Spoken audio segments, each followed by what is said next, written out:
Think 7. 자유시장 정책으로 부자가 된 나라는 거의 없다. 그들은 이렇게 말한다. 식민 지배에서 벗어난 개발도상국들은 국가 개입 정책을 써서 경제 발전을 추진했고, 그 중에는 노골적으로 사회주의를 표방하는 나라들까지 있었다. 개발도상국들은 보호무역, 외국인 직접 투자 금지, 산업보조금, 심지어 국영은행, 국영기업 등의 인위적인 수단까지 동원해서 철강이나 자동차 산업과 같은 자국의 능력을 벗어나는 산업들을 육성하고자 노력했다. 그러나 결과는 잘해야 경제 침체, 잘못하면 경제적 재앙이었다. 성장률은 미미한 수준이었고 심지어 마이너스 성장을 기록하는 나라까지 있었는가 하면 국가의 보호를 받은 산업은 자라는 것을 멈췄다.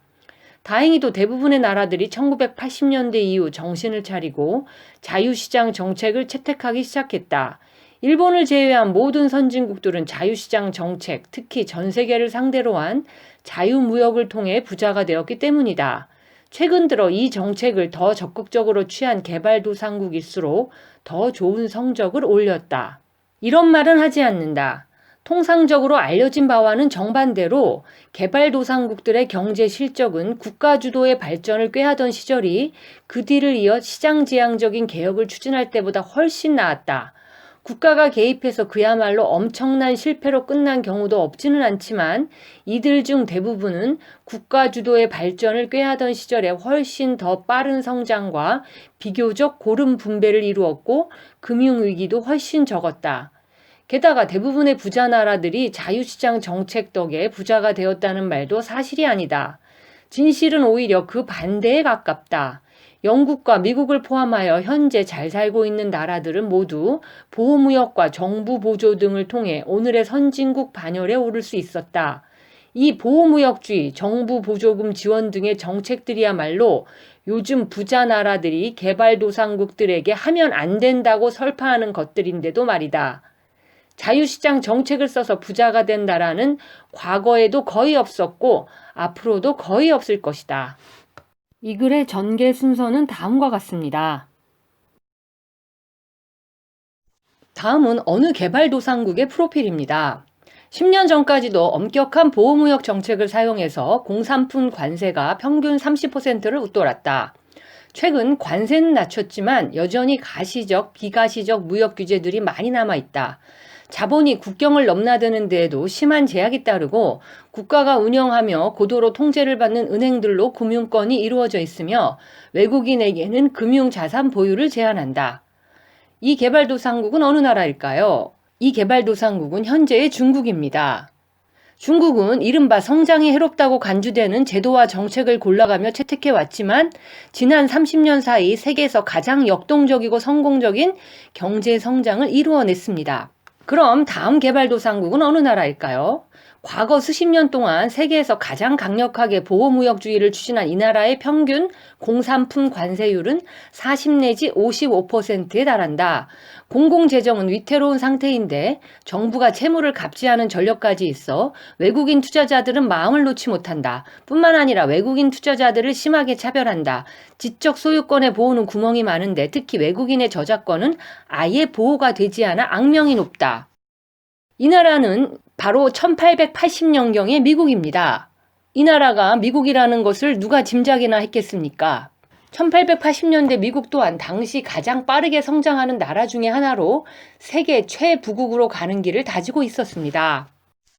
미국의 초대 재무장관 알렉산더 해밀턴은 미국이 보유하고 있던 산업 같은 유치 산업들은 제발로 설 힘을 기를 때까지 정부가 보호 육성해야 한다고 주장했습니다. 에이브러함 링컨 대통령은 남북전쟁 당시 관세를 사상 최고 수준으로 올렸던 보호무역주의자였습니다. 율리시스 그랜트 대통령은 자유무역을 하라는 영국의 압력에 맞서 한 200년 정도 보호무역을 해서 거기서 얻을 수 있는 장점을 다 취한 다음에 미국도 자유무역을 할 것이라고 말했습니다. 미국의 보호주의적 과거를 이야기하면 자유시장 경제학자들은 보통 미국이 보호주의 때문에 성공한 것이 아니라 보호주의에도 불구하고 성공했다고 반박합니다. 풍부한 천연 자원에 야심차고 근면한 이민자를 많이 받아들였기 때문이랍니다. 이와 더불어 미국은 내수 시장 규모가 커서 국내 기업들 간의 경쟁이 있었기 때문에 보호무역주의로 인한 부작용이 어느 정도 상쇄되었다는 이유도 듭니다. 하지만 자유시장 독트린에 반하는 정책을 써서 성공한 나라는 미국만이 아닙니다. 현대 선진국의 대부분은 미국과 같은 방법으로 부자가 되었습니다. 대부분의 사람들이 자유무역이라는 개념을 창안한 나라라고 생각하는 영국은 보호무역 정책과 비슷한 정책으로 부를 축적했습니다. 18세기 중반에 접어들면서 영국은 모직 산업에 진출했는데요. 이 분야에 진출한 영국 모직 제조업자들은 관세, 보조금 등의 정부 지원을 받아 성장했습니다. 아무도 넘볼 수 없는 산업적 우위를 확보한 1860년대에 이르러서야 영국은 비로소 자유무역을 시작했습니다. 미국이 1830년대에서 1940년대 사이 경제 도약기에 전 세계에서 가장 보호주의적인 정책을 고수했던 것과 마찬가지로 영국 또한 경제가 성장하는 동안, 즉 1720년대에서 1850년대 사이에는 가장 보호주의적인 나라 중 하나였습니다. 현대 선진국들 중 유치 산업을 보호하기 위해 보호무역과 보조금 정책을 사용하지 않은 나라는 거의 없습니다. 일본, 핀란드, 한국 등 많은 나라가 외국인 투자를 강력하게 규제했습니다.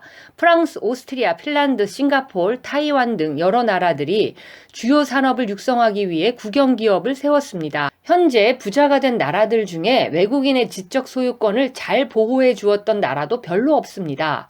외국인의 발명품을 내국인이 자기 이름으로 특허내는 것을 허용하는 나라도 많았습니다. 특허라는 것이 자유무역 원칙에 어긋나는 인위적 독점이라는 논리를 내세워 네덜란드와 스위스는 20세기 초반까지도 특허권을 인정하지 않았습니다. 자유시장 정책이 경제 발전에 가장 좋다는 이야기를 반복적으로 들어온 사람들은 보호주의, 보조금, 규제, 산업의 국유화 등 나쁘다는 정책들은 다 가져다 쓰고도 오늘날 선진국이 된 나라들을 보면서 의아한 느낌을 지울 수 없을 것입니다. 대답은 간단합니다. 그 나쁜 정책들이 사실은 당시 그 나라들의 경제 상황에 적절한 좋은 정책이었던 것입니다. 해밀턴이 내세운 유치산업론이 그 첫째 이유입니다. 우리가 자녀들을 노동시장에 내몰아 성인들과 경쟁하도록 하지 않고 학교에 보내는 것과 같은 논리로 개발도상국 정부는 자국의 기업들이 도움 없이도 세계 시장에서 경쟁할 능력을 갖출 때까지 유치산업을 보호하고 육성해야 합니다. 둘째, 경제발전의 초기 단계에는 미비한 운송수단, 원활하지 못한 정보의 흐름, 큰손들이 조작하기 용이할 만큼 작은 규모 등 여러 이유에서 시장이 제 기능을 발휘하지 못합니다. 이 말은 정부가 시장에 더 적극적으로 개입해야 할 때도 있고 의도적으로 시장을 형성해 주어야 할 때도 있다는 의미입니다. 셋째, 이런 단계에서는 정부가 국영기업들을 통해서 많은 일을 직접 할 필요가 있습니다. 대규모 고위험 프로젝트를 맡아 수행할 만한 능력 있는 민간기업의 수가 충분하지 않기 때문입니다. 자기들의 과거 행적에도 불구하고 부자 나라들은 개발도상국에게 국경을 허물어서 경제를 본격적으로 국제 경쟁에 노출시키도록 요구합니다. 이런 선진국들의 행태는 다음 한마디로 요약할 수 있습니다. 내가 했던 대로 하지 말고 내가 말하는 대로 하라. 개발도상국들이 보호주의와 정부 개입 정책을 썼던 1960년대와 1970년대, 그들의 경제 성장 성적은 결코 나쁘지 않았습니다. 오히려 이 기간의 성장률이 개방과 탈규제를 추진했던 1980년대보다 훨씬 나았습니다.